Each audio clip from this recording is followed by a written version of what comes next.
У любого гололеда и выпавшего снега в населенном пункте есть так называемый свой хозяин. Это организация, отвечающая за уборку конкретной территории. Управляющая компания РКЦ ответственна за состояние придомовой территории 296 многоэтажек. Сегодня для дворников, а их тут трудится 76, введен авральный режим работы. Основная задача – посыпать тротуары шлаком, сделать их нескользкими. Для этих целей в этом году завезено 130 тонн вторсырья. Требования такие, чтобы был открыт асфальт, чтобы люди без травм могли пройти свой путь.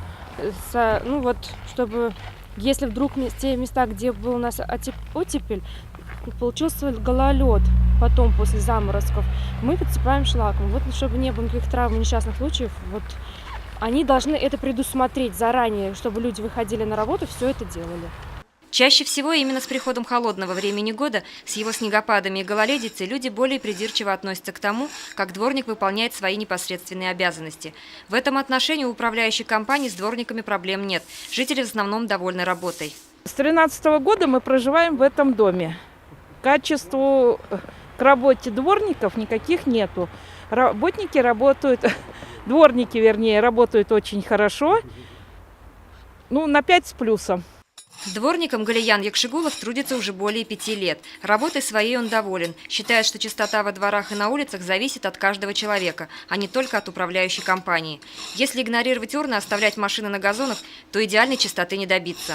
Есть недобросовестные жители, которые в окно окурки бросают, бывает мусор выкидывают.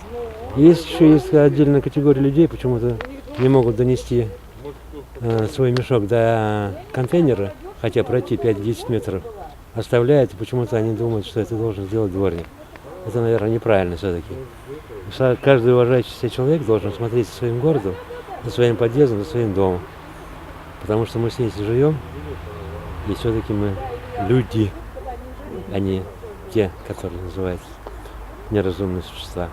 Управляющая компания призывает жителей быть заинтересованными в состоянии своего двора. В частности, каждый может позвонить в ЖЭУ и сообщить об опасном участке, гололеде либо той или иной проблеме, возникающей на прилегающей к дому территории.